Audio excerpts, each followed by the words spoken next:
আসসালামু আলাইকুম রহমতুল্লাহ। আমি ডক্টর তামান্না। আপনারা কেমন আছেন সবাই? আশা করি আলহামদুলিল্লাহ ভালো আছেন। তো আজকে আমরা খুব ইম্পর্টেন্ট একটা টপিক নিয়ে আলোচনা করব, সেটা হচ্ছে যে সার্ভিক্সের যে লেশনগুলো আছে এগুলো নিয়ে। তো সার্ভিক্সের লেশন বা সার্ভিক্স সম্পর্কে আমাদের জানা ইম্পর্টেন্ট কি, এটা ফিমেলের অনেক এই পোর্শনটাতে ইউটারাসের অনেক প্যাথোলজিক্যাল কন্ডিশন অ্যারাইজ করে, যার জন্য আমাদের এই সার্ভিক্স সম্পর্কে একটু ডিটেলস জানা খুবই জরুরি। এবং সার্ভাইকাল কার্সিনোমা একটা সবচেয়ে ইম্পর্ট্যান্ট কার্সিনোমা ফিমেলদের, যার জন্য গিয়ে আপনাদের সার্ভিক্সটা জানা, সার্ভিক্সের প্যাথোলজি, এবং যেহেতু সার্ভাইকাল কার্সিনোমা একটা প্রিভেন্টিভ ডিজিজ, সো আমাদের এটা ডিটেলস জানা উচিত। তো সার্ভিক্সের ভিনাইন লেশন মানে প্যাথোলজিক্যাল কন্ডিশন জানার আগে আমরা একটু সার্ভিক্সের অ্যানাটমি ফিজিওলজিটা জানবো, তারপর এটার প্যাথোলজি নিয়ে বা এটার যে কার্সিনোমা প্রিভেনশন এগুলো নিয়ে আমরা ডিটেলস আলোচনা করব। তো এই চ্যাপ্টারটা very much important for FCPS. এখান থেকে মাস্ট কোয়েশ্চেন আসবেই, 5 থেকে 6টা কোয়েশ্চেন এখান থেকে পাওয়া যায়। টোটাল যে টিউমার এর মধ্যে আপনার ভালভা, ভ্যাজাইনা, সার্ভিক্স, ইউটারাস, তারপর ওভারিয়ান, যেটা অনেক ইম্পর্টেন্ট। এখান থেকে মোটামুটি 12 থেকে 16টা কোয়েশ্চেন এফসিপিএসে এসবিআই এবং এমসিকিউ মিলিয়ে আসে। তার মধ্যে সার্ভিক্স একটা ইনফিনিটি স্টার একটা টপিক, যেখানে অনেক বেশি কোয়েশ্চেন আসে। তো সার্ভিক্স সম্পর্কে আমরা যখন অ্যানাটমিতে পড়েছিলাম, যে আমাদের এই কোর্সের ফার্স্টের ক্লাসগুলোতে এফসিপিএসের যে আমাদের ক্লিনিক্যাল কোর্স আছে, কোর্সের ফার্স্টের যে লেকচারগুলোতে এটা অ্যানাটমি নিয়ে ডিটেলস কথা বলা। তো এখানে সার্ভিক্সের অ্যানাটমি ডিটেলস বলা আছে, এখানে আমরা একটু রিক্যাপিচুলেট করি। ওকে, আমরা যদি এখন এই ছবিটা দেখি, যেটা একটা ইউটারাসের ছবি, সাথে একটু আপার পার্ট অফ দ্য ভ্যাজাইনা দেখা যাচ্ছে। তো এখানে গিয়ে ইউটারাসের ফান্ডাস, এটা হচ্ছে বডি বা প্রপার। এখানে দেখেন একটা কনস্ট্রিকশন হয়ে নিচে একটু ডাইলেটেড পোর্শন হয়ে সার্ভিক্সটা শুরু হয়ে গেছে। তো আমরা যদি সার্ভিক্সটা দেখি, সার্ভিক্সটা গিয়ে বডিটা যেখানে শেষ হয় আর সার্ভিক্সটা শুরু হয়, এখানে একটা ওপেনিং থাকে, এটাকে বলা হয় ইন্টারনাল অস। আর যেখানে ভ্যাজানাতে ওপেন হয় সার্ভিক্সটা গিয়ে, এটা গিয়ে এক্সটার্নাল অস। এই ইন্টারনাল অস থেকে এক্সটার্নাল অস বরাবর যে লেন্থটা ইউটারাসের, এটাকে বলা হয় সার্ভিক্স। এটাকে কি বলা হয়? সার্ভিক্স। ওকে, আচ্ছা। এখন গিয়ে সার্ভিক্সের আমি যদি পার লেন্থ বলি, এটা গিয়ে উইথ আর গিয়ে লেন্থ দুটাই মোটামুটি 2.5 সেন্টিমিটার। হ্যাঁ, 2.5 সেন্টিমিটার। এখন আমরা আরও ডিটেলসে যদি যাই, তাহলে কি হলো, একটা ওপেনিং ভিতরের দিকে, একটা ওপেনিং বাইরের দিকে, ইন্টারনাল এবং এক্সটার্নাল ওয়াস। মাঝখানে একটা দেখেন ক্যানেল আছে, এটাকে বলা হয় সার্ভাইকাল ক্যানেল। এখন গিয়ে এটা মোটামুটি অ্যানাটমি থেকে যদি আমরা এখন হিস্টোলজির দিকে যাই, এখন গিয়ে হিস্টোলজিতে বা এটা যদি পার্ট আগে বলে নিই, যে সার্ভিক্সের কয়টা পার্ট? 2টা পার্ট। একটা একটোসার্ভিক্স, একটা এন্ডোসার্ভিক্স। তো একটু তো বোঝা যাচ্ছে এটা বাহিরের দিকে। তাইলে ভ্যাজাইনার এইদিকে যেই পার্টটা, ভ্যাজাইনার দিকে যেই পার্টটা, এই পার্টটাকে বলা হয় একটোসার্ভিক্স, যেটা ভ্যাজাইনার দিকে প্রোট্রুড হয়ে যায়। আমরা যদি স্পেকুলাম এক্সামিনেশন করি, যেই পার্টটা বাহিরের দিকে আমরা সার্ভিসে দেখতে যাই, এটাই একটোসার্ভিক্স, বা এটাকে বলা হয় পোর্শিও ভ্যাজাইনালিস। এটা আরেকটা নাম কি? পোর্শিও ভ্যাজাইনালিস। আর বাকি যেই পার্টটা, এটাকে বলা হয় এন্ডোসার্ভিক্স। কি বলা হয়? এটা এন্ডোসার্ভিক্স। তাহলে 2টা পার্ট পেলাম, একটোসার্ভিক্স, এন্ডোসার্ভিক্স। এই দুইটার কিন্তু যখন আমরা হিস্টোলজি দেখবো, লাইনিং ইপিথেলিয়াম ডিফারেন্ট। এন্ডোসার্ভিক্স যেটা ভিতরের দিকে, এটা গিয়ে কলামনার, সিম্পল কলামনার ইপিথেলিয়াম, এবং সার্ভাইকাল গ্ল্যান্ড থাকে যা মিউকাস সিক্রেট করে। ওকে, এন্ডোসার্ভিক্স কি? সিম্পল কলামনার ইপিথেলিয়াম, যেটা অল্প একটু difference from the uterine epithelium. Uterine এপিথেলিয়ামও কলামনার, এটাও কলামনার। তো এই যে এইখানে এসে যে ইউটেরাইন কলামনারটা এসে সার্ভাইকাল কলামনারের সাথে চেঞ্জ হলো, এই জায়গাটাকেই বলা হয় হিস্টোলজিক্যাল ইন্টারনালস। হিস্টোলজিক্যাল যেই সেলের ডিফারেন্স হইলো ইউটেরাইন এপিথেলিয়াম থেকে সার্ভাইকাল এপিথেলিয়াম হইলো কলামনার। তো এটাই আসলে হিস্টোলজিক্যাল ইন্টারনাল অস হিসেবে পরিচিত। আর জাস্ট একটু নিচেই বডিটা আইসা যেখানে গিয়ে মিলিয়ে যে ক্যানালটা শুরু হইলো, এই শুরুটাই গিয়ে আমাদের এই অ্যানাটমিক্যাল ইন্টারনাল অস, হিস্টোলজিক্যাল ইন্টারনাল অস আর অ্যানাটমিক্যাল ইন্টারনাল অস।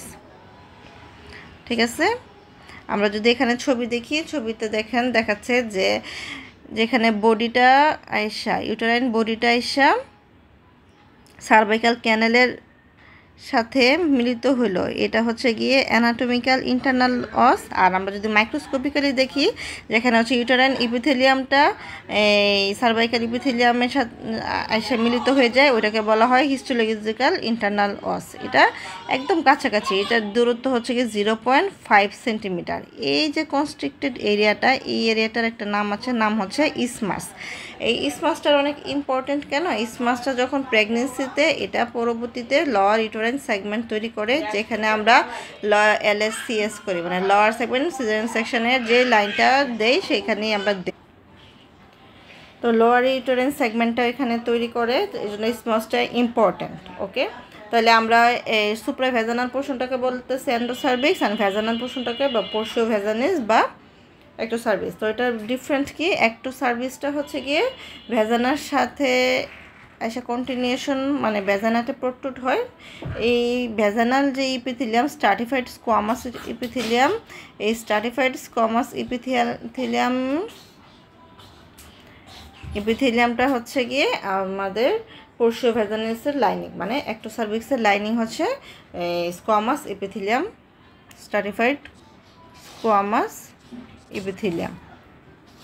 ঠিক আছে, এই হচ্ছে গিয়ে দুইটা ডিফারেন্স, এন্ডোসার্ভিসের লাইনিং এবং একটোসার্ভিসের লাইনিং। তো এই লাইনিংয়ের ডিফারেন্সটা আমাদের কেন জানাটা জরুরি?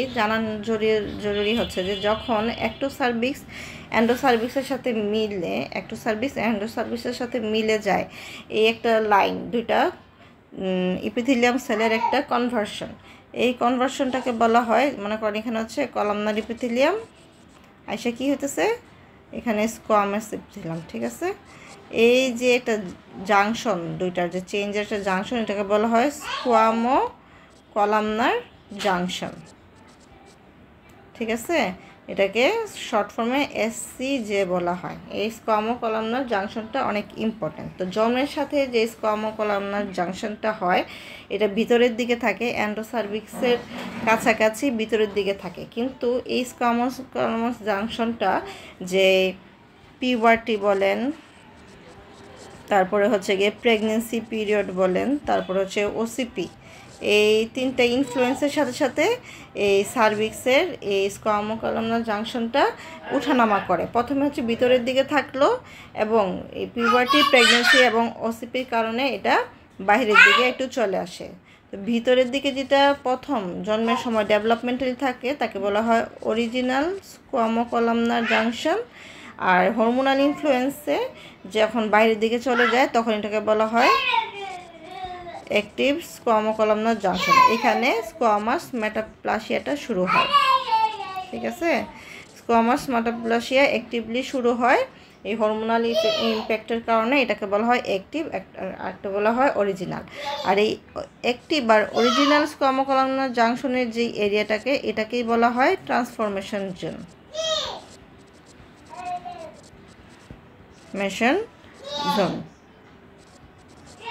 ঠিক আছে, এই ট্রান্সফরমেশন জোনটা খুব শর্টে বলা হয় TZ।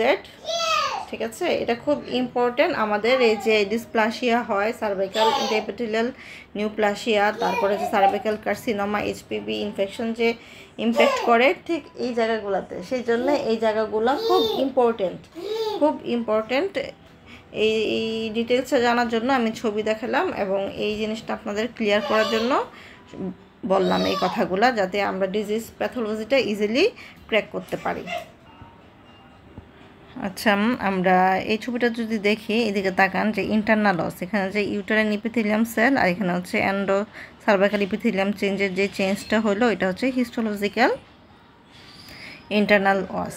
ওকে, আর উপরে তো একটু উপরে 0.5 সেন্টিমিটার উপরে থাকে হচ্ছে অ্যানাটমিক্যাল ইন্টারনাল অস, যেখানে হচ্ছে বডিটা এসে ইন্টারনাল অসের শুরুটা হয়, মানে সার্ভিক্যাল ক্যানেলের, সেটা হচ্ছে কি অ্যানাটমিক্যাল অস। এই মাঝখানে এরিয়াটা হচ্ছে ইসমাস। এখানে আমরা দেখি যে এখানে দেখেন হিস্টোলজিক্যাল স্কোয়ামো কলামনার জাংশন দেখাচ্ছে যে এন্ডোসার্ভিক্স, এইটা হচ্ছে এন্ডোসার্ভিক্স। এখানে দেখেন কলামনার ইপিথিলিয়ামগুলো দেখাচ্ছে। এই কলামনার ইপিথিলিয়ামগুলা এই যে দেখেন আস্তে আস্তে স্কোয়ামাস মেটাপ্লাসিয়া হচ্ছে, যে স্কোয়ামাস সেলটা স্টার্ট হচ্ছে। হ্যাঁ, এই হচ্ছে গিয়ে হিস্টোলজিক্যাল কলামনার জাংশনটা শুরু হয়, এবং অরিজিনাল যখন ডেভেলপমেন্টালি যেই জাংশনটা শুরু হয় এটাকে বলা হয় অরিজিনাল স্কোয়ামো কলামনার জাংশন। এই যে স্কোয়ামাস এবং কলামনার দুইটার জাংশনটাকে বলা হয় স্কোয়ামো কলামনার জাংশন। ওকে, আর যখন আমাদের এই যে হরমোনাল ইফেক্টে নতুন করে যে স্কোয়ামাস আর কলামনার জাংশনটা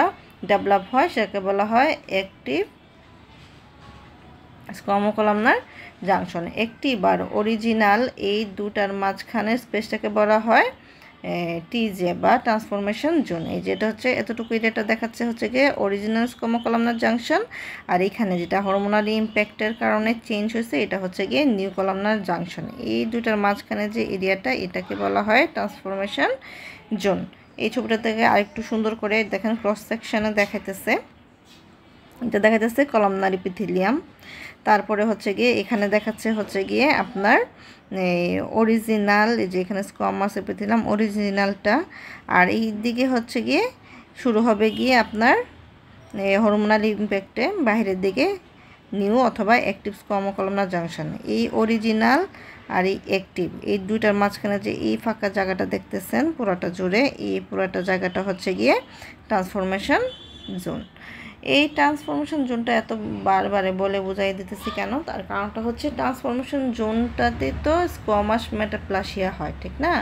স্কোয়ামাস মেটাপ্লাসিয়াটা হয় কেন? স্কোয়ামাস মেটাপ্লাসিয়া হওয়াটা কিন্তু একটা ফিজিওলজিক্যাল, হ্যাঁ, এটা প্যাথোলজিক্যাল না। কারণ হচ্ছে এই জায়গার যে অ্যাসিডিক এনভায়রনমেন্ট আছে ভ্যাজাইনার, এটার এক্সপোজারে যখন কলামনার টিস্যুটা আসে তো এটা সারভাইভ করতে পারে না, কারণ কলামনার এপিথেলিয়ামগুলো সারভাইভাল সে ক্যাপাবিলিটি নাই। তো এটা ভ্যাজাইনাল অ্যাসিডিক এনভায়রনমেন্ট সাথে নিজেকে মানায় নেওয়ার জন্য নিজের যে চেঞ্জটা হয় সেটাই স্কোয়ামাস সেলে পরিবর্তন হয়, এই জন্য এটাকে বলা হয় স্কোয়ামাস মেটাপ্লাসিয়া। ঠিক আছে, তো এই জোনটা একটা ভালনারেবল জোন ইনফেকশন হওয়ার জন্য। বিশেষ করে এইচপিভি ইনফেকশনের একটা কমন সাইট হচ্ছে এই টিজেড জোনটা। হ্যাঁ, টিজেড জোনটাতে হওয়ার, সেই জন্য হচ্ছে বারবার আমার এই জায়গাটা এরিয়াটা চেনানো হচ্ছে গিয়ে এটাই ইম্পর্টেন্স। তো এই মোটামুটি আমরা হিস্টোলজি অ্যানাটমি বলে ফেললাম। এখন যদি ফিজিওলজি কিছু বলি, সার্ভিক্সের ফিজিওলজি হচ্ছে আমাদের যে পিরিয়ডের যে পলিফারেটিভ ফেজ, তারপরে হচ্ছে আমাদের যে সিক্রেটরি ফেজ, হরমোন পলিফারেটিভ ফেজে হচ্ছে ইস্ট্রোজেন আর সিক্রেটরি ফেজে হচ্ছে প্রোজেস্টেরন। তো দুইটার ইম্প্যাক্টে সার্ভাইকাল কিছু চেঞ্জ আছে, যেমন ইস্ট্রোজেনের প্রভাবে যে সার্ভাইকাল গ্ল্যান্ড থেকে যে মিউকাসগুলা সিক্রেট হয় এগুলো হচ্ছে থিন, হ্যাঁ থিন। তারপর এটাকে দেখলে ফান প্যাটার্ন দেখা যায়, এবং এটা স্পার্ম মোটিলিটিটাকে ফেসিলিটেট করে, এটার ইজি উপরে উঠতে সাহায্য করে এবং ফার্টিলাইজেশনে হেল্প করে। কিন্তু প্রজেস্টেরনের সময় এই সার্ভাইকাল মিউকাস হয়ে যায় কেমন, থিক, ফান প্যাটার্ন পাওয়া যায় না, এবং এই থিক হয়ে যাওয়ার কারণে স্পার্মের উপরে অ্যাসেন্টটা কঠিন হয়ে যায়, এটার মোটিলিটিটাকে প্রিভেন্ট করে এবং এটা ক্রস করে যেতে পারে না, তখন কোনো ফার্টিলাইজেশন হওয়ার চান্স থাকে না। এই হচ্ছে ফিজিওলজি। তো অ্যানাটমি নিয়ে কথা শেষ, সার্ভাইকাল ফিজিওলজি নিয়ে কথা শেষ। এখন হচ্ছে আমাদের মেইন টপিক যেটা হচ্ছে প্যাথোলজি, মানে ডিজিজ কন্ডিশনগুলো। তো ডিজিজ কন্ডিশনগুলোকে আমরা যদি দুই ভাগে ভাগ করি, যদি একটা বলি B9, একটা হচ্ছে গিয়ে মেলিগন্যান্ট। তো B9গুলো হচ্ছে কমন এবং মেলিগন্যান্টটা হচ্ছে একটা আনকমন, কিন্তু মেয়েদের কার্সিনোমার মধ্যে একটা ইম্পর্টেন্ট হচ্ছে সার্ভাইকাল কার্সিনোমা। তো B9 যদি কন্ডিশনগুলো বলি কী কী আছে, সার্ভাইকাল ইকটোপি বা ইরোশন আছে, তারপরে হচ্ছে সার্ভাইকাল ইকটোপিয়ন আছে, বিনাইনিও প্লাজম, তারপরে হচ্ছে গিয়ে সার্ভাইকাল পলিপ, তারপরে হচ্ছে স্কোয়ামাস হাইপারপ্লাসিয়া। এই জিনিসগুলো হচ্ছে গিয়ে সবচেয়ে ইম্পর্টেন্ট। তো এখান থেকে যে ইকটোপি বা ইরোশন, এটা কোনো আলসারের কন্ডিশন না, এটা থেকে এমসিকিউ দুইটা এমসিকিউর জন্য খুব ইম্পর্টেন্ট, এখান থেকে এমসিকিউ আসে। 2 to 3 স্টারের মতো ইম্পর্ট্যান্ট। সো আমরা যদি একটুপি নিয়ে কথা বলি, একটুপিটা জিনিসটা কি?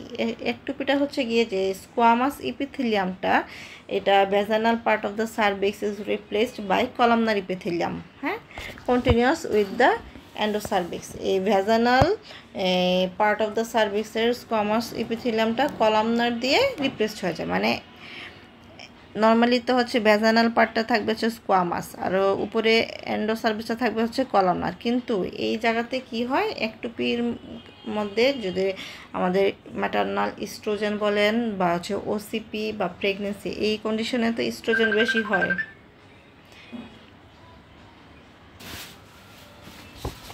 তো এখানে একটুপিতে কি হয় যে এন্ডোসার্ভিক্সের যে ইপিথেলিয়ামটা সেটা হচ্ছে গিয়ে এক্সোসার্ভিক্সের দিকে চলে আসে। সেই কারণে হচ্ছে যেহেতু কলামনার ইপিথেলিয়ামটা রেডিশ কালার, এই জায়গাটা রেডিশ দেখা যায়। এই চেঞ্জটা যখন স্পেকুলামে আমরা দেখি তখন এটাকে আমরা সার্ভাইকাল একটুপি বা সার্ভাইকাল ইরেশন বলি। এটা কোনো আলসারাস কন্ডিশন না।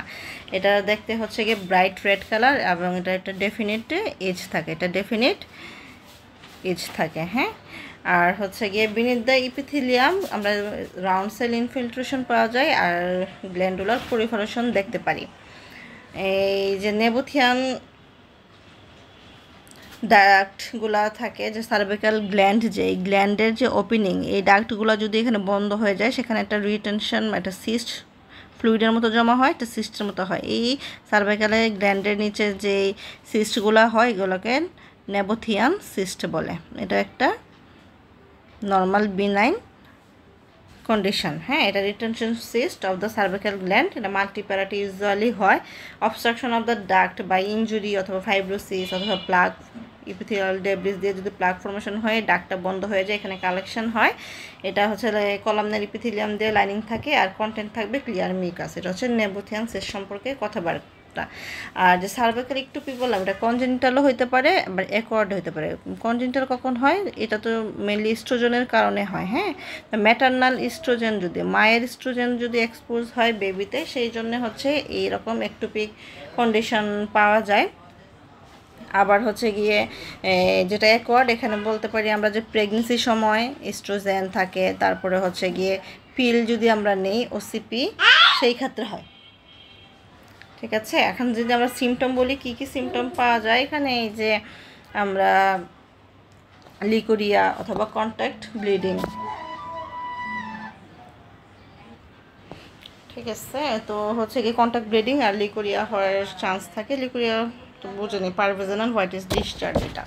তো এটা যদি আমরা ট্রিটমেন্ট বলি, ট্রিটমেন্টে যে ওসিপি একটা কারণ, ওসিপি যদি আমরা বন্ধ করে দিই তাহলে এটা ঠিক হয়ে যাবে। তার প্রেগনেন্সি হওয়া ডেলিভারির 3 মাস পরে এটা আপনি ঠিক হয়ে যায়। এই হচ্ছে এটা ট্রিটমেন্ট বা এটা সম্পর্কে কথা। এখান থেকে এমসিকিউর জন্য খুব ইম্পর্ট্যান্ট। ওকে, নেক্সট যদি আমরা কথা বলি, এখানে যে দেখেন এগুলো কথা বলা আছে, আমি যেগুলো বলছি সব কিছুই আমি as a whole short up করে আপনাদেরকে বলে দিলাম।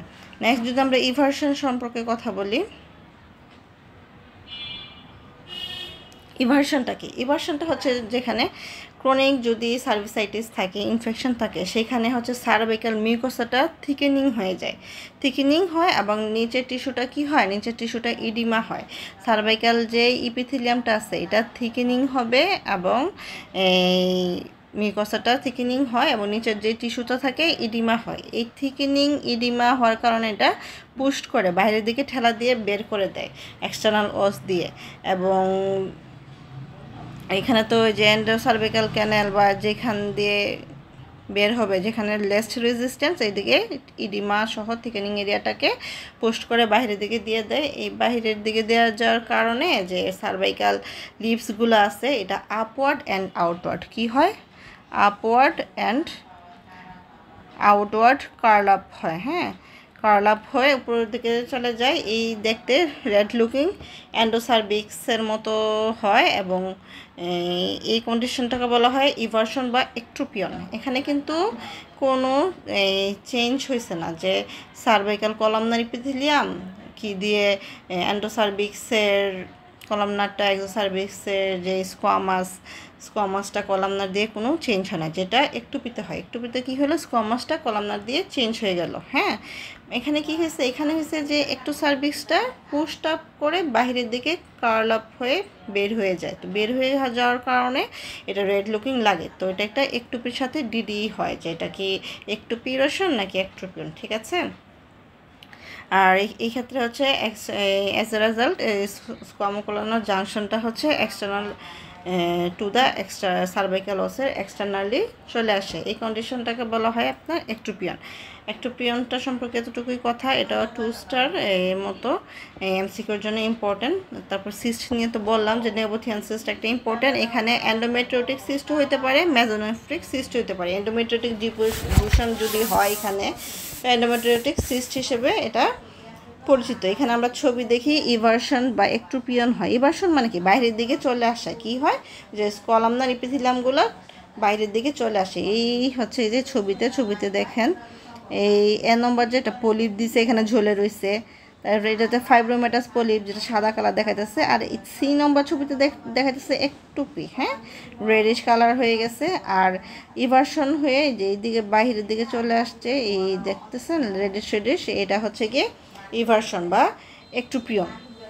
এই হচ্ছে গিয়ে আপনার এই কথাবার্তা। নেক্সট যদি আমরা বলি যে সার্ভাইকাল টিয়ার তো ভেরিয়েন্ট ডিউরিং ডেলিভারি টিয়ার হইতে পারে। এই টিয়ার হলে কি হয়, টিয়ার জায়গায় সবসময় মনে রাখবেন যে ইনফেকশন হওয়ার চান্স থাকে। হ্যাঁ, ইনফেকশন হওয়ার চান্স থাকে, এবং ইনফেকশনের জন্য আমরা এটা একটুপির সাথে কি করতে পারি। আবার কিছু সময় হচ্ছে কনজেনিটাল নেরোয়িং হতে পারে সার্ভাইকাল ক্যানেল, অথবা অ্যাকর্ড হতে পারে কোনো কন্ডিশন, আমরা যদি কোনো প্রসিডিউর ইন্টারভেনশন করি এর কারণে হতে পারে। এই হচ্ছে গিয়ে মোটামুটি কথা। আরেকটা হচ্ছে স্কোয়ামাস হাইপারপ্লাসিয়া হওয়ার চান্স থাকে, এবং পলিপটা ইম্পর্টেন্ট। পলিপটা কি, এটা হচ্ছে একটা benign নিউপ্লাস্টিক growth in the cervix. এটা হচ্ছে এন্ডোসার্ভাইকাল ক্যানেল থেকে ইউজুয়ালি উঠে। কই থেকে উঠে, এন্ডোসার্ভাইকাল ক্যানেল থেকে ইউজুয়ালি উঠে, এবং এটা একটোসার্ভিক্স থেকেও উঠতে পারে। তো এন্ডোসার্ভাইকাল ক্যানেল থেকে যদি উঠে তাহলে কী কালার হবে, এটা রেডিশিন কালার হবে। হ্যাঁ, আর যদি আমরা এটা মায়োমেটাস হয়, মায়োমেটাস হলে এটা একটু গ্রেইশ হোয়াইট কালার হয়, যেটা এডিনোমায়োমেটাস হলে একটু গ্রেইশ কালার হয়। আর এন্ডোমেট্রিয়ালটা যদি হয় এটাও গ্রেইশ হোয়াইট কালার হয়ে থাকে। এটা ডিফারেন্সিয়েটিং যে এন্ডোমেট্রিয়াল পলিপ নাকি এটা হচ্ছে গিয়ে সার্ভাইকাল পলিপ। হ্যাঁ, এন্ডোসার্ভাইকাল পলিপ হলে এটা রেডিশ হবে, আর যদি এন্ডোমেট্রিয়াল পলিপ হয় এটা হচ্ছে গ্রেইশ হোয়াইট কালার হবে। সিমটম কি, পলিপ তো ঝুলে থাকে, তাহলে এটা কি, এটা কন্ট্যাক্ট ব্লিডিং হবে, মানে পোস্ট কয়টাল ব্লিডিং হবে, অথবা দুইটা মেনস্ট্রুয়েশনের মাঝখানে ব্লিডিং হবে। হ্যাঁ, তারপরে এমনিতে স্পটিং হওয়ার চান্স থাকে, আর ভ্যাজানাল ডিসচার্জ থাকতে পারে। এটা হচ্ছে গিয়ে সিমটমগুলা। এবং এটা যদি আমরা হিস্টোলজি করি কেটে এনে, এটা কলামনার টিস্যুও থাকতে পারে, স্কোয়ামাসও থাকতে পারে। তারপরে যে এখানে একটা ভাস্কুলার বেড থাকে, কানেকটিভ টিস্যুর ভাস্কুলার কানেকটিভ টিস্যু থাকে, সেটা লুজ আর ইনফ্লামড আর ইডিমাটাস হয়। আর হিস্টোলজিক সাবটাইপ যদি বলি, কী কী সাবটাইপ আছে পলিপের, একটা আছে এডিনোমায়োমেটাস, ফাইব্রোমায়োমেটাস, আর এটা হচ্ছে মেলিগন্যান্ট চেঞ্জ হতে পারে। মেলিগন্যান্ট চেঞ্জটা খুব রেয়ার, যেটা হচ্ছে 0.5%। হ্যাঁ, 100 জনের মধ্যেও যদি বলা যায় না, 200 জনের মধ্যে একজনের হইতে পারে। স্কোয়ামাস ইপিথেলিয়াম যেই আছে ওটার হাইপারপ্লাসিয়া একটা কন্ডিশন আছে, হাইপারপ্লাসিয়া হতে পারে। এটা একটা benign squamous hyperplasia of the cervix. তো এটা সম্পর্কে যদি একটু কথা বলি, এটা হচ্ছে মেনলি এই যে সার্ভিক্সের যে স্কোয়ামাস ইপিথেলিয়াম আছে এক্সোসার্ভিক্সের, এটা কি হয়, এটা অর্ডারলি হাইপারপ্লাসিয়া হবে। এই ইপিথেলিয়ামগুলো থিকেন্ড হবে, এখানে ক্যারাটোসিস হতে পারে, হাইপার এবং প্যারা ক্যারাটোসিস। তারপর হচ্ছে একটা স্কোয়ামাস যে ইলংগেশন হয়, এটাকে বলা হয় রেটি রিজ, এই রেটি রিজ ইলংগেশন হতে পারে। তারপরে এখানে রিঅ্যাক্টিভ হাইপারপ্লাসিয়া হতে পারে, বেজাল সেল হাইপারপ্লাসিয়া হতে পারে, রিজার্ভ সেল হাইপারপ্লাসিয়া। এই সবগুলো কি হয়, হাইপারপ্লাসিয়া হয়। এটা বিনাইন কন্ডিশন। এইখানে হচ্ছে গিয়ে রিঅ্যাক্টিভ হাইপারপ্লাসিয়া কখন হতে পারে, যখন আমাদের ইনফেকশন হয়। ইনফেকশনের ফলে এই সার্ভাইকাল সেলগুলোর সংখ্যা অনেক বাড়তে থাকে। হাইপারপ্লাসিয়া মানে কি, মানে অ্যামাউন্টে বাড়ে। আর হচ্ছে সাইজে বড় হয় বলা হয় হাইপারট্রফি। হ্যাঁ, বেজাল সেল হাইপারপ্লাসিয়া কখন হয়, যখন হচ্ছে গিয়ে আপনার অ্যাক্টিভ এই এটা একটা বিনাইন কন্ডিশন, বেসাল সেল প্রলিফারেট করে সেভার লেয়ারে এটা অ্যাক্টিভ এবং লার্জ হাইপারক্রোমাটিক নিউক্লিয়াই থাকে। আর রিভার্সাল হাইপারপ্লেসিয়া এটাও বিনাইন, এটা মেনলি গ্ল্যান্ডকে ক্রিপ্টকে কী করে, ইনভলভ করে। এই হচ্ছে আমাদের সার্ভিসের বিনাইন সব কন্ডিশন সম্পর্কে কথাবার্তা বলা হয়ে গেল। এখানে আর কিছু নাই, তারপর আমি এক্সট্রা কিছু জিনিস দাগাই দিচ্ছি, ওইগুলো আপনারা পড়তে পারেন। ওকে, বিনাইন শেষ। এখন বিনাইন থেকে আমরা যাই মেলিগন্যান্ট কন্ডিশনে যাব। এর আগে যে একটা কন্ডিশন মানে বিনাইনও না আবার মেলিগন্যান্ট না, এটাকে বলা হয় প্রিক্যান্সারাস স্টেজ। এখানে বিনাইনের দিকেও আসতে পারে আবার ক্যান্সারের দিকেও টার্ন করতে পারে। ওই প্রিক্যান্সারাস স্টেজটাই গিয়ে CIN মানে সার্ভাইকাল ইন্টারইপিথেলিয়াল নিউপ্লাসিয়া, মানে ইপিথেলিয়াল যেটার একটা নিউপ্লাস্টিক চেঞ্জ হয়, এটাই সার্ভাইকাল ইন্টারইপিথেলিয়াল নিউপ্লাসিয়া। এখন এই প্রিক্যান্সারাস কন্ডিশনটাকে CIN-কে 3 ভাগে ভাগ করা যায়। একটা CIN1, একটা CIN2, CIN3। একটা হয় এটা যখন ক্রস করা যায় এটা হয়ে যায় CIS, cervical invasive cervical carcinoma in সিটো, কার্সিনোমা ইন সিটো। ঠিক আছে, এই আমাদের প্রিক্যান্সারাস কন্ডিশনগুলো। এই প্রিক্যান্সারাস কন্ডিশন বা এই নিউপ্লাসিয়া ইন্টারইপিথেলিয়াল নিউপ্লাসিয়া কখন বলবো? যে নর্মাল দেখেন যে আমরা সার্ভিক্সের যে সেলগুলা, এই সেলগুলার যে মরফোলজি হিস্টোলজিক্যাল যে কি এইটা যদি চেঞ্জ হয়ে যায় এটাকে বলা হয় ডিসপ্লাসিয়া।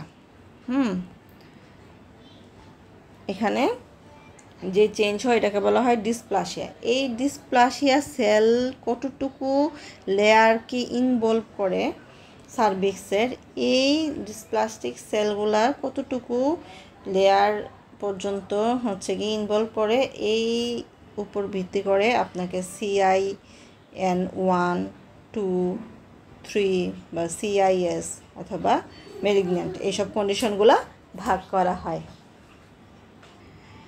ঠিক আছে, তো কখন আমরা ডিসক্যারিওটিক সেল বলবো বা ডিসপ্লাস্টিক সেল বলবো? এখানে এই যে ডিফারেন্ট স্টেনিং প্যাটার্ন থাকে, প্লিওমরফিজম থাকে, সেল সাইজটা ইনক্রিজ করে। যখন ডিসপ্লাসিয়া হয় সেল সাইজ ইনক্রিজ করবে, তারপরে সেলটা সাইজ শেপে ভেরি করবে, মাল্টিনিউক্লিয়েশন হবে, ক্রোমাটিনগুলো ক্লাম্পিং হবে, অ্যানিপ্লোরি থাকবে, alteration in the nuclear membrane, perinuclear halo পাওয়া যায়, তারপরে যে সাইটোপ্লাজম এগুলার এটা অল্টারেশন হয়। এইটাকে এই চেঞ্জগুলো যখন সেলের মধ্যে পাওয়া যায় তখন আমরা বলি হয় ডিসপ্লাস্টিক বা ডিসক্যারিওটিক সেল।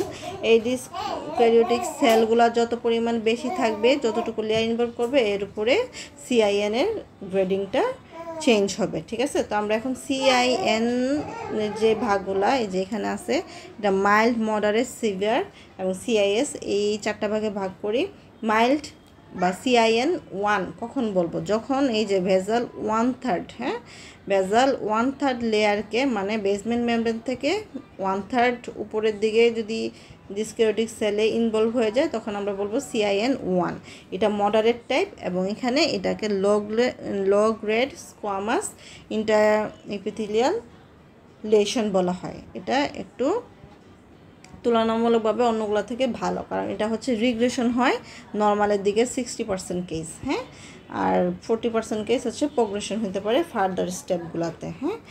আর CIN2 কখন বলবো? এই যে 1/3 শেষ, ভেজাল হাফ or 2/3, হাফ or 2/3 যদি ইনভলভ করে সেটাকে বলবো মডারেট অথবা টাইপ 2। এগুলো সব high grade squamous intraepithelial lesion. Severe কখন বলবো? সিভিয়ার বলবো যদি whole thickness except 1 or 2 superficial layer যদি বাদ যায়, কয়টা? একটা অথবা 2টা সুপারফিশিয়াল লেয়ার যদি বাদ যায়, সেই ক্ষেত্রে গিয়ে পুরো থিকনেসটা নিয়ে নেয়, তখন বলবো আমরা CIN3। আর CIS কখন বলবো? যখন গিয়ে এই বেসমেন্ট মেমব্রেন পুরো লেয়ারটা হোল থিকনেসটা নিয়ে যাবে, তখন আমরা বলবো যে CIN3টাও ক্রস, মানে CIS হোল থিকনেস গেল কিন্তু বেসমেন্ট মেমব্রেনটা এখনও ইনটেক্ট। কি হলো? কী হলো, এখন পর্যন্ত কিন্তু বেসমেন্ট মেমব্রেনটাকে চেঞ্জ করে যায় নাই। হ্যাঁ, এখনও বেসমেন্ট মেমব্রেনকে চেঞ্জ করে যায় না। যখন এটাকে বেসমেন্ট মেমব্রেনকে ক্রস করে চলে যাবে তখনই আমরা বলবো কার্সিনোমা, ইনভেসিভ কার্সিনোমা। হ্যাঁ, ইনভেসিভ স্কোয়ামাস সেল কার্সিনোমা। এই হচ্ছে 4টা ধাপ আমাদের প্রিক্যান্সারাস কন্ডিশনের। এটা খুব ইম্পর্টেন্ট, এই জন্য এটা একটু ডিটেলস বুঝাই দিলাম। আর স্কোয়ামো কলামনার জাংশন, তারপরে হচ্ছে যে এই জিনিসটা তো আমরা অলরেডি ডিটেলস কথা বলে ফেলছি, এখানে কি কি হয়। তো এসসিজে যেটা স্কোয়ামাস কলামনার জাংশন, এটা একটা ডাইনামিক পয়েন্ট। এটা হচ্ছে গিয়ে আপনার যে রিপ্রোডাক্টিভ লাইফে হরমোনাল আর এনভায়রনমেন্টাল ইনফ্লুয়েন্সের উপরে এটা আপ অ্যান্ড ডাউন মুভ করে। যেমন পোস্টমেনোপজালে প্রথমে হচ্ছে গিয়ে পিউবার্টির আগে এটা আপওয়ার্ড থাকে, তারপরে পিউবার্টি, রিপ্রোডাক্টিভ এজ, ওসিপি এইগুলোর কন্ডিশনের কারণে এটা ডাউনওয়ার্ড বাহিরের দিকে চলে আসে। হ্যাঁ, আর প্রেগনেন্সিতে সবচেয়ে বেশি বাহিরের দিকে চলে আসে। এবং মেনোপজ হলে কী হয়, হরমোনাল ইনফ্লুয়েন্স কমে যায়, আবার এসসি যেটা উপরের দিকে এন্ডোসার্ভিক্যাল ক্যানেলের দিকে চলে যায়। এই হচ্ছে এটা মোটামুটি চেঞ্জ। আর এই মেটাপ্লাস্টিক চেঞ্জটা অ্যাডোলেসেন্ট অ্যান্ড প্রেগনেন্সিতে সবচেয়ে বেশি পরিমাণে হয়। আর এই জায়গাটাই সবচেয়ে বেশি ট্রান্সফরমেশন জোন। ওল্ডার অ্যাক্টিভ এসসিজির মধ্যে যেই এরিয়াটা, এটা হচ্ছে এসপিবি ইনফেকশনের জন্য সবচেয়ে ভালনারেবল পয়েন্ট। এবং এটা যেহেতু রিপ্রোডাক্টিভ এজ এবং আর্লি এরিয়াতে এখানে স্কোয়ামাস মেটাপ্লাসিয়াটা বেশি হয়, হরমোনাল ইনফ্লুয়েন্সটা হয়, তাহলে সেক্সুয়াল অ্যাক্টিভিটিটা যদি আর্লি টাইমে হয় তাহলে সার্ভাইকাল কার্সিনোমাটা হওয়ার চান্স থাকে সবচেয়ে বেশি। এখন যদি আমরা এখানে সিআইএনের প্যাথোজেনেসিস এগুলো পড়ি, যে ট্রান্সফরমেশন জোনটা কি একটা ডাইনামিক স্টেট, এটা কোনো স্ট্যাটিক স্টেট না। মানে এখানে মেটাপ্লাসিয়া, যে স্কোয়ামাস মেটাপ্লাসিয়া হয়, এটা চেঞ্জ হইতেই থাকে। এন্ডোসার্ভাইকাল কলামনার ইপিথেলিয়ামটা কি হয়, স্কোয়ামাস ইপিথেলিয়াম দিয়ে চেঞ্জ হয়ে যায়। হ্যাঁ, চেঞ্জ হয়ে যায় এবং এখানে স্কোয়ামাস মেটাপ্লাসিয়া হয় আর সাবকলামনার রিজার্ভ সেল থাকে। ঠিক আছে, ওইখানে তো এখানে কি অ্যাসিডিক এনভায়রনমেন্টের এটা ট্রিগার ফ্যাক্টর, যার কারণে এই মেটাপ্লাসিয়াটা হয়। এই কথাগুলো আমি আগে বলেছি। এখন যদি আর্লি এজে সেক্সুয়াল এক্সপোজার হয় বা মাল্টিসেক্সুয়াল পার্টনার থাকে, তাহলে এটা consistent risk factor for SPV infection. কারণ এই এরিয়াটা এমনিতেই ভালনারেবল ইনফেকশন হওয়ার জন্য, যেহেতু ট্রান্সফরমেশন জোন। এসপিভি ইনফেকশনটা এই যে আর্লি এক্সপোজারের জন্য বা মাল্টিপল সেক্সুয়াল পার্টনারের জন্য এই জায়গাটায় ইনফেকশন ট্রান্সমিটেড হওয়ার জন্য সবচেয়ে বেশি ইম্পর্টেন্ট। কারণ সেক্সুয়াল এক্সপোজারের জন্য, ইন্টারকোর্সের জন্য মাইক্রোটোমা হয়, যেটা হচ্ছে ভাইরাল এন্ট্রিটাকে ইজি করে। তার জন্য হচ্ছে এটা vulnerable for the squamous cell carcinoma in the early age, cervical কার্সিনোমার জন্য। এখন যদি আমরা কিছু ডিটেলসে, যে সব কথাগুলো কিন্তু এইখানে আছে, আমি যা বললাম সব কিন্তু বইয়ের কথাবার্তা। এখানে যখন ছবি দিয়েছে columnar area, original zone, active zone, মাঝখানের জায়গাটা ট্রান্সফরমেশন জোন।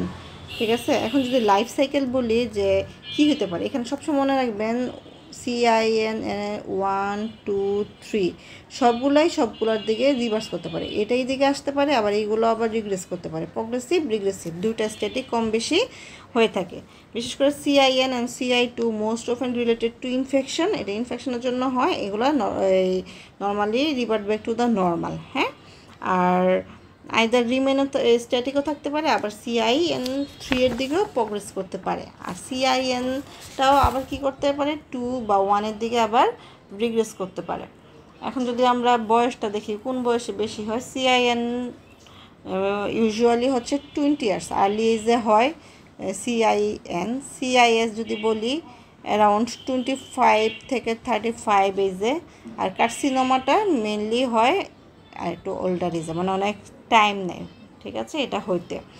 আর নর্মালি এখানে যদি ইনফেকশনে হয়, এই ইনফেকশনটা কিন্তু 18 থেকে 24 মাসের মধ্যে পুরোটা ইপিথেলিয়াল সেল কি হয়, রিপ্লেস করে এই ইনফেকশনটাকে ক্লিয়ার করে দেয়। নর্মালি কার্সিনোমা হয় না। তো কিছু কিছু ক্ষেত্রে যাদের হচ্ছে গিয়ে এইচপিভি ভাইরাসটা বেশি অল্টারেশন করে দেয়, সেই ক্ষেত্রে হচ্ছে গিয়ে আপনার কার্সিনোমা হওয়ার চান্স থাকে। এবং রিলেটিভ ফ্যাক্টরগুলো থাকে, রিস্ক ফ্যাক্টরগুলো তাদের।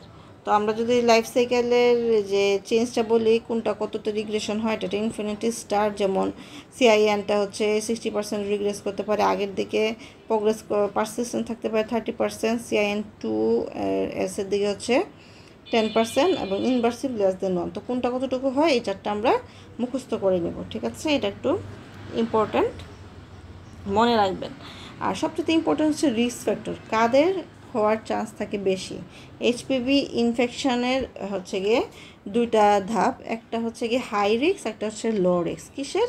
কার্সিনোমার, মানে অঙ্কোজেনিক রিস্কটা কিছু কিছু সাবটাইপ যেগুলা, এগুলার হচ্ছে কিছু হাই রিস্ক, কিছু লো রিস্ক। লো রিস্ক সাবটাইপগুলো হচ্ছে গিয়ে মেইনলি 6, 11, 42, 43, 44, এগুলো হচ্ছে লো অঙ্কোজেনিক রিস্ক, মানে এগুলো কার্সিনোমা হয় না, এগুলো মেনলি ইনফেকশনের মধ্যেই বরাদ্দ থাকে। আর হাই অঙ্কোজেনিক মানে যেগুলো হইলে কার্সিনোমা হওয়ার চান্স থাকে বেশি, এগুলো হচ্ছে আপনার এগুলো 16, 18, 31, 33, 35, 45, 52, তারপরে হচ্ছে 58, তারপরে হচ্ছে 68, 59, এগুলা। হ্যাঁ, এগুলো হচ্ছে হাই অঙ্কোজেনিক রিস্ক। এগুলোর যে ইনফেকশন হইলে তাদের সিআইএন সার্ভাইকাল কার্সিনোমা হওয়ার বেশি চান্স থাকে। Early sexual intercourse, sexual transmitted infection থাকলে, early age of pregnancy, multiparity, তারপরে হচ্ছে গিয়ে too many and too frequent birth, poor hygiene maintain করা হলে, মানে এটা লো সোশিও ইকোনমিক কন্ডিশনে বলা হয় বেশি হয়, কারণ ওরা গরিব দেখে না, ওরা হচ্ছে কি যে হাইজিনটা মেনটেন করে না, তারপরে যে মেনস্ট্রুয়াল প্যাডটা ইউজ করে না, তারপরে হচ্ছে ওদের আর্লি বিয়ে হয়ে যায়, তারপরে হচ্ছে বাচ্চা কাচ্চা আর্লিতে নেয়। সো এটা একটা কারণ। মাল্টিপল সেক্সুয়াল এক্সপোজার, তারপরে ইমিউনোকম্প্রেস পেশেন্ট যদি থাকে, তারপরে যে হাজব্যান্ড মাল্টিপল সেক্সুয়াল পার্টনার থাকে, তাদের কারো যদি এরকম কার্সিনোমা বা ইনফেকশনটা হয়ে থাকে, ওটা থেকে ট্রান্সমিট হতে পারে। ডায়েটারি ডিফিসিয়েন্সি হচ্ছে vitamin A, C, folic acid, increasing age বাড়ার সাথে সাথে এটা বাড়ে। ইনএডুকেট স্ক্রিনিং যদি করা না হয়, বছর মাসে মাসে যে আমাদের রেজিমটা আছে এটা মেনটেন করে যদি স্ক্রিনিং না করা হয় তাহলে ধরা যায় না। সিওসি ফেভার করে, স্মোকিং হ্যাবিট যদি থেকে থাকে তাদেরও হওয়ার একটা চান্স থাকে। এই হচ্ছে গিয়ে আমাদের risk factor, important for the,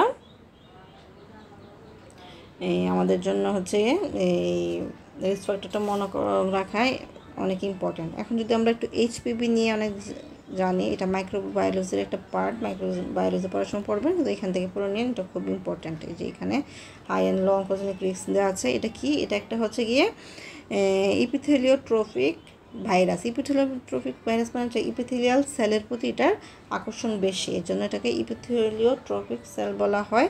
এই ইনফেকশনটা হইলে যেই সেলগুলো চেঞ্জ হয়, এই চেঞ্জ হয়ে যেই ফর্মেশন হয় এটাকে বলা হয় কৈলোসাইট। এটা কি? কৈলোসাইট। তাহলে কৈলোসাইটটা হচ্ছে হলমার্ক অথবা pathognomonic for the HPV infection, carcinoma বা ইনফেকশন। এটা পাওয়া গেলে বুঝবো যে এইচপিভি দিয়ে ইনফেক্টেড। ওকে, তো এই কৈলোসাইটের কী চেঞ্জ হয়? সেলের মধ্যে সেলটা এনলার্জড হয়, পেরিনিউক্লিয়ার হ্যালো থাকে এবং নিউক্লিয়াসটা হয় লার্জ, ইরেগুলার এবং হাইপারক্রোমাটিক। এখান থেকে কোয়েশ্চেন আসছে, ঠিক আছে? এটা হচ্ছে মনে রাখবেন। এবং এইচপিভি হচ্ছে গিয়ে ডিএনএ ভাইরাস। হ্যাঁ, কী ভাইরাস? এটা একটা ডিএনএ ভাইরাস। এবং ডিএনএ ভাইরাস যেহেতু আমরা এটা কি দিয়ে যে সিআইএন এবং ইনভেসিভ কার্সিনোমাতে 99.7% পেশেন্টে এইচপিভি ডিএনএ পজিটিভ পাওয়া যায়। এটা আমরা পিসিআর, পলিমারেজ চেইন রিয়াকশান, অথবা সাউদার্ন ব্লট, অথবা হাইব্রিড ক্যাপচার 2 এগুলো দিয়ে ডায়াগনোসিস করতে পারি। যদি বলে সবচেয়ে কমন কোনটা, এটা হচ্ছে হাইব্রিড ক্যাপচার 2, অ্যান্সার হবে এটা দিয়ে আমরা ডিটেকশন করে থাকি। এখন হচ্ছে কিভাবে এটা আমাদের সিআইএন অথবা কার্সিনোমা করে, এটা যদি আমরা প্যাথোফিজিওলজি পড়ি, যে এখানে জিনিসটা লেখা আছে, দেখেন এখানে কি দিছে, যে সার্ভাইকাল যেই ইপিথেলিয়াম এটা ইনফেকশন হয়। নর্মালি আমাদের কি থাকে? P53 জিন থাকে, রেটিনোব্লাস্টোমা জিন থাকে। এই জিনগুলোর কাজ হচ্ছে যে আমাদের কোনো ইনফেকশন হলে এই ইনফেকশনটাকে প্রিভেন্ট করে। কিভাবে? যে আমাদের টিউমার সাপ্রেশন জিন, এরা টিউমার সেলগুলোকে মেরে ফেলে। যেই মেরে ফেলার কারণে হচ্ছে কি আমাদের ফার্দার ইনফেকশনগুলো বা অন্যান্য সেলের যেই এক্সেসিভ গ্রোথ, নিউপ্লাস্টিক চেঞ্জ এগুলো হইতে পারে না। এগুলো আমাদের শরীরের প্রোটেক্টিভ জিন এক্সপ্রেশন করে। হ্যাঁ, এই এইচপিভি ইনফেকশনটা আছে এদেরকে কি করে দেয়? নষ্ট করে দেয়, এদের কাজগুলোকে অল্টার করে দেয়। কীভাবে? সার্ভাইকাল ইপিথেলিয়ামে ইনফেকশন হইল, ল্যাটেন্ট অথবা অ্যাক্টিভ ভাইরাস রেপ্লিকেশন। এটা কি করে, আমাদের শরীরে যে এইচপিভি ডিএনএটা অঙ্কোজেনিক হিউম্যান জিনোমের সাথে কি হয়, ইন্টিগ্রেশন হয়। ইন্টিগ্রেশন হয়ে ভাইরাল অঙ্কোজিনকে আপরেগুলেশন করে। ভাইরাল জিন যদি আপরেগুলেশন হয় তখন দুইটা জিনিস এক্সপ্রেশন হয়, একটা হচ্ছে E6 এবং E7 অঙ্কোপ্রোটিন। এগুলো হচ্ছে মেন কালপ্রিট। এই অঙ্কোপ্রোটিনগুলোকে আমাদের যেই সাপ্রেসর জিনগুলো আছে P53 আর রেটিনোব্লাস্টোমা যে সাপ্রেসর জিন, এই জিনগুলোকে কি করে, ইন্টারফারেন্স করে ওদের কাজ করতে, তারা ওরা কাজ করতে পারে না, সেজন্য হোস্ট সেল ইমমর্টালাইজেশন হয়ে যায়। যারা আসলো ওরা হচ্ছে গিয়ে এইচপিভিটার নিউপ্লাস্টিক ট্রান্সফরমেশনটাকে রোধ করতে পারে না এবং নিউপ্লাস্টিক গ্রোথ হতে থাকে, পরবর্তীতে CIS বা কার্সিনোমা, সার্ভাইকাল কার্সিনোমা হয়। এই হচ্ছে pathophysiology of the HPV DNA virus. এখন অঙ্কোপ্রোটিন কি, এরা হচ্ছে খারাপ, ওরা হচ্ছে গিয়ে আমাদের জিন এক্সপ্রেশনটা বডির সাথে ইন্টিগ্রেশন করে আমাদের কাজগুলোকে হ্যাম্পার করে, ঠিক আছে। আর প্রোটোজিন বা প্রোটিন এগেনস্ট অঙ্কোজিন, এই জিনিসগুলো যদি থাকে এগুলো হচ্ছে ভালো জিনিস আমাদের শরীরের জন্য, মোটামুটি ভালো। তাহলে ডিএনএ ভাইরাস, এটা কি ডাবল স্ট্র্যান্ডেড ডিএনএ ভাইরাস। এটার অনেক ধরনের ভ্যারাইটি থাকে, মোটামুটি 120টার বেশি থাকে। তো যেগুলো মোস্ট কমন আর যেগুলো হাই রিক্স এগুলো বলছি, তো হাই রিক্সের মধ্যে আরও বেশি কমন হচ্ছে 16 এবং 18। এরাই মোটামুটি 16 যে 18 নম্বর, ওরা মোর দেন 70% কার্সিনোমা করে। এটা এখন আমরা কিভাবে এইচপিভিটা আমরা ধরবো, তো এইচপিভি একটা ট্রায়াজ আছে যে 3টা জিনিসের মাধ্যমে আমরা এটা ধরতে পারি। একটা হচ্ছে যে পেপসমিয়ার বা হচ্ছে গিয়ে liquid base thin layer cytologic evaluation বলা হয়। আরেকটা আমরা করতে পারি হচ্ছে গিয়ে কল্পোস্কোপি, আরেকটা করতে পারি এইচপিভি ডিএনএ হাইব্রিড ক্যাপচার টেস্টের মাধ্যমে। এই 3টার মাধ্যমে আমরা হচ্ছে গিয়ে মনিটর করব বা স্ক্রিনিং করব এই ট্রায়াজের মাধ্যমে।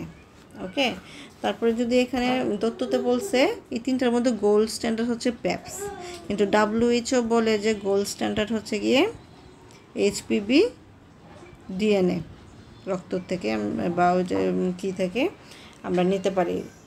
আমরা পরীক্ষা যদি করি, পরীক্ষা করলে যদি পরীক্ষা এসবি আসে, আমরা কোনটা দিব আনসার? তো আমরা বলবো যে সিঙ্গেল মোস্ট যদি বলে এইচপিভি ডিএনএ দিব আনসার, যদি এটা অপশনে না থাকে তখন আমরা পেপস আনসার দিব। এখন এইচপিভি ডিএনএ যদি পজিটিভ পাই তখন আমরা পরবর্তীতে কল্পোস্কোপি করব পেশেন্টকে।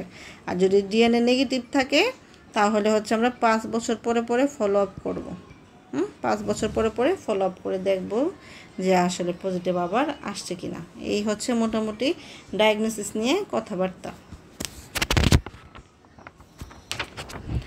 আর হচ্ছে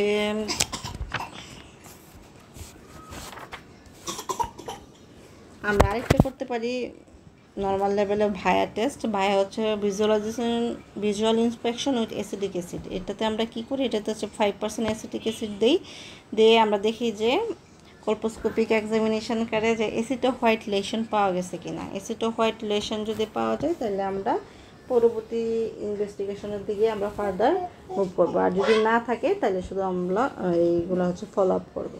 আর কল্পোস্কোপি কি, কল্পোস্কোপি একটা ইনসিটু এক্সামিনেশন, লো ম্যাগনিফিকেশন দিয়ে করা হয় মাইক্রোস্কোপ দিয়ে। এটা হচ্ছে আমরা বলতে পারি যে সাইটোলজির একটা কমপ্লিমেন্টারি, যে আমরা একটু সেলগুলো দেখি যে কী চেঞ্জগুলো হয়েছে কিনা। আর কল্পোস্কোপি আমরা সবাইকেই প্রথমে বলবো না, যদি আমরা এইচপিভি ডিএনএ টেস্ট রেজাল্টটা পজিটিভ পাই সেই ক্ষেত্রে আমরা পরবর্তীতে দিব। আর cytology is the laboratory method, while কল্পোস্কোপিটা ক্লিনিক্যাল মেথড, মানে আমরা এটা ক্লিনিকে বসে এই কল্পোস্কোপিটা করতে পারি। আর যেটা আমরা সাইটোলজি করি এটা তো আমরা ল্যাবে পাঠাইতে হয়, তারপর এটা করতে হয়, মানে ইনস্ট্যান্ট আমরা দেখতে পাই না। আর হচ্ছে গিয়ে একটা যে সার্ভিক্যাল স্ক্রিনিংটা, এখানে একটা চার্ট আছে যে ট্রায়াজটার সম্পর্কে কথা বলা আছে।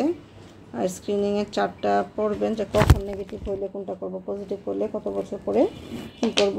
আর এটার মোটামুটি এজ এ হোল সব কিছু ট্রিটমেন্টে যাব নাকি অ্যাবলেশন করব, এই কথাগুলো সরাসরি বলা আছে।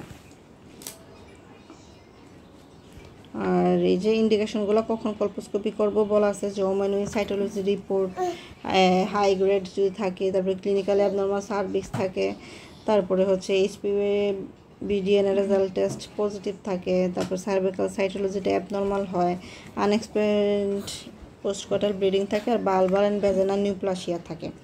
এই জিনিসগুলো হইলে আমরা পরবর্তীতে কীগুলো করব।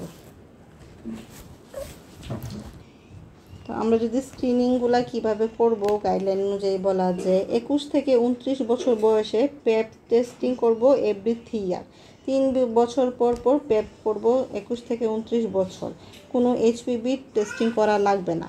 যখন আমাদের বয়স হয়ে যাবে 30 থেকে 65, তখন আমরা প্যাপের সাথে এইচপিভি 5 বছর পর পর করব, ঠিক আছে? অথবা দুইটা একসাথে করব 5 বছর পর পর, অথবা শুধু প্যাপ করলে এভরি 3 ইয়ার্স করব। আর হচ্ছে গিয়ে যদি 65 বছরেও যদি আমরা কনজিকিউটিভ 3টা নেগেটিভ প্যাপ টেস্ট পাই অথবা 2টা নেগেটিভ এইচপিভি টেস্ট পাই, সেই ক্ষেত্রে আর কোনো হাই গ্রেড ডিসপ্লাসিয়া এগুলো না থাকে লাস্ট 20 ইয়ার্সে, সেই ক্ষেত্রে আমরা স্ক্রিনিং করব না।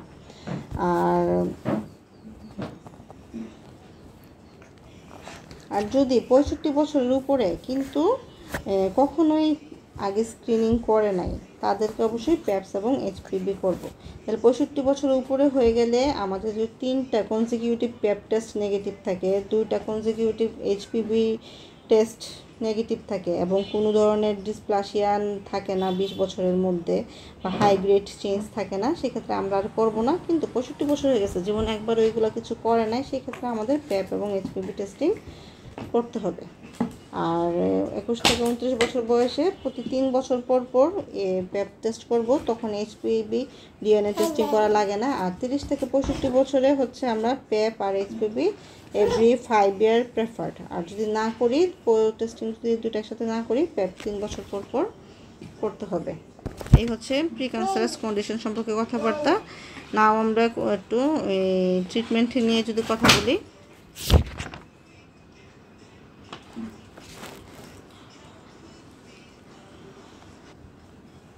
আমরা হচ্ছে বায়োপসি করতে পারি। বায়োপসি উইথ অর উইদাউট কল্পোস্কোপি করতে পারি। কল্পোস্কোপি অ্যাভেলেবল থাকলে আমরা অ্যাবনর্মাল সেলটা আগে দেখে ওইখান থেকে বায়োপসি নিয়ে তারপরে ওইটাকে আমরা হিস্টোলজিতে পাঠাই। আর যদি কল্পোস্কোপি না থাকে, আগে শিলার টেস্ট নেই। শিলার টেস্ট হচ্ছে যে একটা আয়োডিন সলিউশন থাকে, যেখানে শিলার থাকে 0.3% আর লোগল সায়োডিন থাকে 5%। এই দুটার মিক্সড নিয়ে আমরা স্টেন করে দিই। স্টেন করে যেখানে আনস্টেন্ড এরিয়া, ওইগুলো হচ্ছে অ্যাবনর্মাল জোন, ওইখান থেকে পরে আমরা বায়োপসি নেই। আর ভায়া কিন্তু অ্যাসিডো হোয়াইট লেশন, যেখানে স্টেন নিবে সেটা হচ্ছে অ্যাবনর্মাল। আর শিলার টেস্টে হচ্ছে যেটা স্টেন নেয় না, সেটা হচ্ছে অ্যাবনর্মাল। আমরা বায়োপসি 5টা জায়গা থেকে নিয়ে তারপরে এটাকে হিস্টোলজির জন্য পাঠাই। আর যদি আমরা ট্রিটমেন্ট জিজ্ঞেস করি, ট্রিটমেন্ট হচ্ছে প্রিভেন্টিভ ট্রিটমেন্ট আছে। প্রিভেন্টিভ ট্রিটমেন্টের মধ্যে হচ্ছে গিয়ে সবচেয়ে ইম্পর্টেন্ট যেটা হচ্ছে গিয়ে এইচপিভি ভ্যাকসিন। এখন ভ্যাকসিন 3টা আছে। একটা হচ্ছে বাইভ্যালেন্ট ভ্যাকসিন, যেটা হচ্ছে 2টার এগেনস্টে কাজ করে, সেটা হচ্ছে 16 এবং 18-র এগেনস্টে।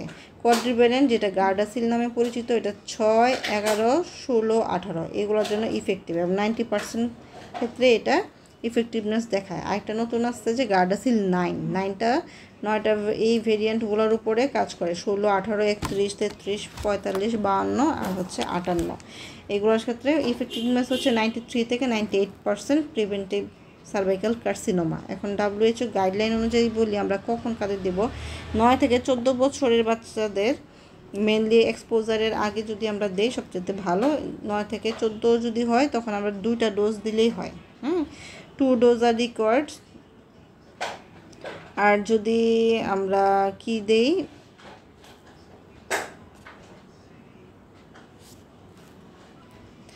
আচ্ছা এখানে দেখেন যে WHO 2014টা বলছে, কিন্তু এখন নতুন যে WHO 2024, এই 24-এর গাইডলাইন অনুযায়ী আমরা 1 or 2 ডোজ দিব হচ্ছে গিয়ে 9 থেকে 14 বছরেরদের। তারপর হচ্ছে 15 থেকে 20 বছরের ওদেরকেও 1 or 2 ডোজ দিব। আর যদি বয়স যদি হয় আপনার মোর দেন 21, সেক্ষেত্রে 2 ডোজেস দিব with a 6 month interval for the women. 2 doses 6 month ইন্টারভালে দেব, ঠিক আছে? এখানে একটা করে দিলেও হয় বা 2টা। আর এখানে হচ্ছে গিয়ে 2টা দিব, একটা দেওয়ার পরে 0 আর 6 মান্থ ইন্টারভ্যালে একটা দিব। আর যদি ইমিউনো কম্প্রোমাইজ থাকে, সেক্ষেত্রে হচ্ছে গিয়ে 3টা ডোজ দিব। একটা প্রথমে দিব 0, 1 বা 2 মাস পরে একটা 6 মাসের সময়। এই 3টা ডোজ আমরা দেবো। এই ভ্যাকসিনগুলো মোটামুটি 7.5 বছরের মতো ইফেক্টিভনেস দেখায়। আবার আমরা পেপস্মেয়ারের যেই টেস্টগুলো এগুলো আমরা স্ক্রিনিং করব, ঠিক আছে। এছাড়া আমরা কিছু বিহেভিয়ারাল যে কীগুলো ওদেরকে দিতে পারি, যে ডিলেইং সেক্স, তারপরে হচ্ছে গিয়ে limiting the number of sexual partner, এগুলো আমরা কাউন্সিলিং করবো। Limiting the number of the child, condom use করতে বলবো, এইচপিভি ভ্যাকসিন নেওয়ার কথা বলবো। এগুলো হচ্ছে আমরা প্রিভেন্টিভ ট্রিটমেন্টের মধ্যে আমরা বলতে পারি। আর সিআইএন যদি হয়ে যায়, CIN-1 যেটা লো গ্রেড, সেক্ষেত্রে আমরা কি ম্যানেজমেন্ট করতে পারি। সিআইএন এর ক্ষেত্রে আমরা যে এখানে নতুন গাইডলাইনটা দিছে, ঠিক আছে। এখন সিআইএন হয়ে গেলে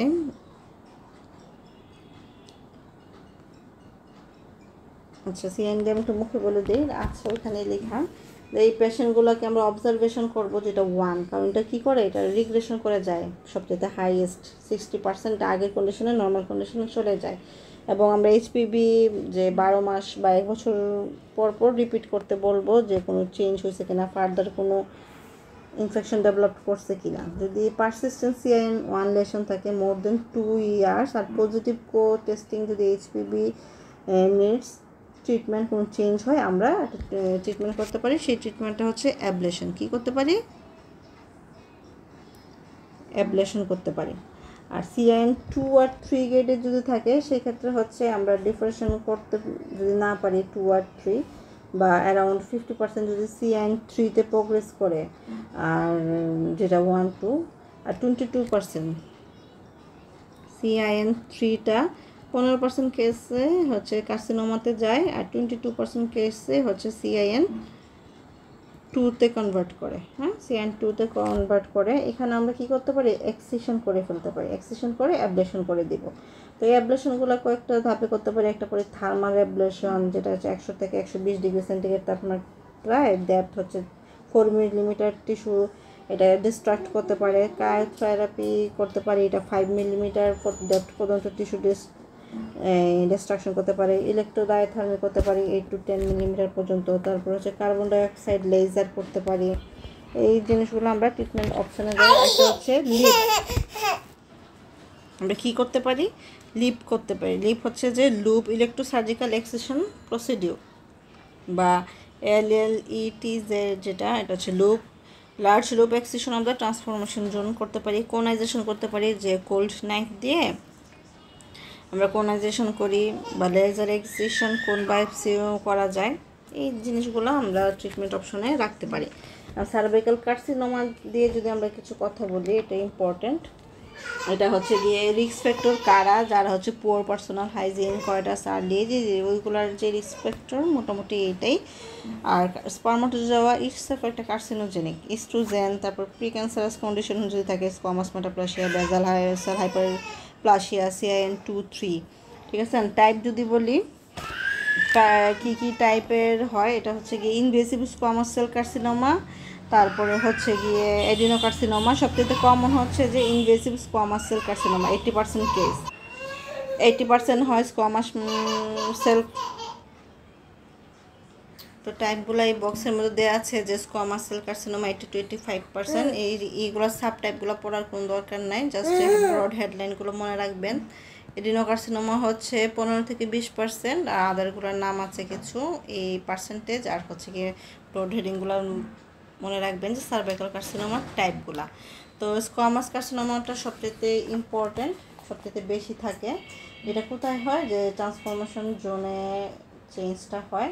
এখানে 3 ধরনের হিস্টোলজিক টাইপ পাওয়া যায়, যে হাইপারট্রফিক বা এক্টোফাইটিক, আলসারেটিভ চেঞ্জ হতে পারে। এটা কলিফ্লাওয়ার লাইক একটা মাস তৈরি করে, ইরোডিং হতে পারে, ইনফিল্ট্রেটিভ হতে পারে, আলসারেটিভ হতে পারে। হ্যাঁ, এটা হচ্ছে কি আর্লি গ্রোথ ক্যান স্টিমুলেট ইরোশনে চেঞ্জ যায়। আর যে 20% কেসে যদি আমরা দেখি, এটা আমরা দেখি যে অয়েল ডিফারেন্সিয়েটেড টাইপ, যেটা হচ্ছে লার্জ সেল ক্যারাটিনাইজিং টিউমার পাওয়া যায়। মডারেটলি ডিফারেন্সিয়েটেড পাওয়া যায়, যেখানে লার্জ সেল নন ক্যারাটিনাইজিংয়ে পাওয়া যায়। আর 60% পুরোটা হচ্ছে গিয়ে আপনার কনস্টিটিউট করে যে টোটাল অফ 60%। আর পোরলি ডিফারেন্সিয়েটেড হচ্ছে 20%।